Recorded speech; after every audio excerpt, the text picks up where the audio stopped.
কৃষ্ণ নন্দী তাকে যখন সাংবাদিক প্রশ্ন করেছিল তখন তিনি বলেছেন জামাত ইসলাম তো ইসলামী দল না।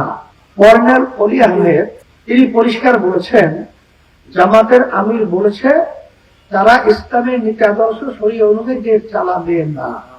2024 5ই আগস্ট অভ্যুত্থানের পরে আমরা চেয়েছিলাম যে ইসলামী নীতি আদর্শটা রাষ্ট্রীয় পর্যায়ে যদি আমরা বাস্তবায়ন করতে পারি তাহলে এদেশের মানুষ সংখ্যালঘু সহ তারা কিন্তু একটা শান্তি যেটা আমরা শুনি বাস্তবে দেখতে পাবে। কথা ঠিক কিনা?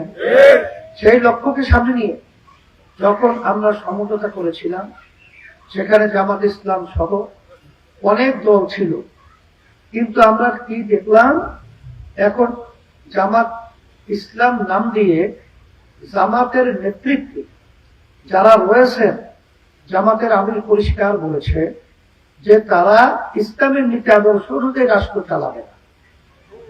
কথা ঠিক না? আপনারা শোনেন নাই? তারপর হিন্দু তারা যে প্রার্থী দিয়েছে কৃষ্ণ নন্দী তাকে যখন সাংবাদিক প্রশ্ন করেছিল তখন তিনি বলেছেন জামাত ইসলাম তো ইসলামী দল না। আপনারা এটাকে ইসলামী দল বলে ছোট করেন কেন? আপনারা শুনেছেন কিনা জানি না। কর্নেল অলি আহমেদ এখন জামাতের নেতৃত্বে ঢুকে আছে। তিনি পরিষ্কার বলেছেন জামাতের আমির বলেছে তারা ইসলামের নীতি আদর্শ শরীয়ত অনুযায়ী দেশ চালাবে না। আপনার জামাতের নায়েবে আমির আব্দুল্লাহ মোহাম্মদ তাহের সাহেব সে তো আপনারা জানেন এই আমেরিকার দূতাবাসে বসে সেখানে আমাদের দেশে জঙ্গি আছে এইটা প্রমাণ করার জন্য ইসলামী আন্দোলনকে জঙ্গি হিসেবে সেখানে উপস্থাপন করেছে। কিন্তু আমরা বাংলাদেশের ইতিহাসকে দেখেছি যে আওয়ামী লীগ হোক বিএনপি হোক কেউ কিন্তু কখনোই যতই আমেরিকা ভারত বারবার চেয়েছিল যে আমাদের দেশে জঙ্গি আছে এটা প্রমাণ করার জন্য, কিন্তু আওয়ামী লীগও বিএনপিও কোনদিন এটা স্বীকার করে নাই, বলে নাই যে আমাদের দেশে জঙ্গি আছে। আপনারা জানেন না? বারবার বলেছে আমাদের দেশে কোনো জঙ্গি নাই, আমাদের দেশে কোনো উগ্রপন্থী নাই। কিন্তু আজকে আফসোস ইসলামের নাম দিয়ে আব্দুল্লাহ মোহাম্মদ তাহের সে যাইয়া ইসলামী আন্দোলনের ব্যাপারে উগ্রবাদী জঙ্গিবাদী আমেরিকার কাছে বলে আসে। আমরা ধিক্কার জানাই। আমরা কি আসলে জঙ্গিবাদী? আমরা কি উগ্রবাদী? আজকে ইসলামী আন্দোলন বাংলাদেশ প্রতিষ্ঠিত হয়েছে আজকে প্রায় 38 বছর শেষ হচ্ছে। এই 38 বছরের ভিতরে আমাদের কার্যক্রম আপনারা দেখেছেন, আমাদের ভিতরে কোনো উগ্রতা ছিল?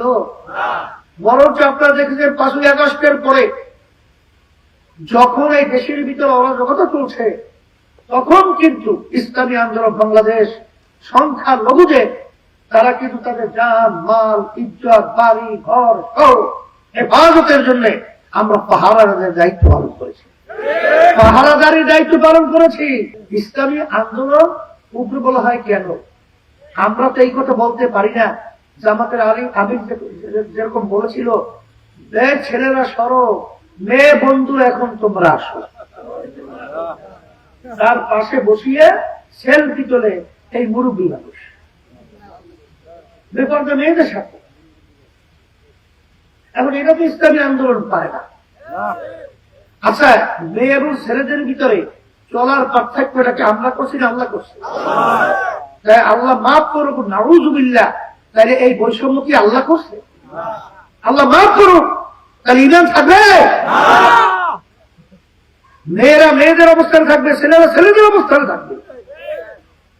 মেয়েদের সম্মান সবচেয়ে বেশি দিয়েছে ইসলাম। এই জন্য আমি বলবো যে এই ধরনের আচরণটা আমরা করতে পারি না।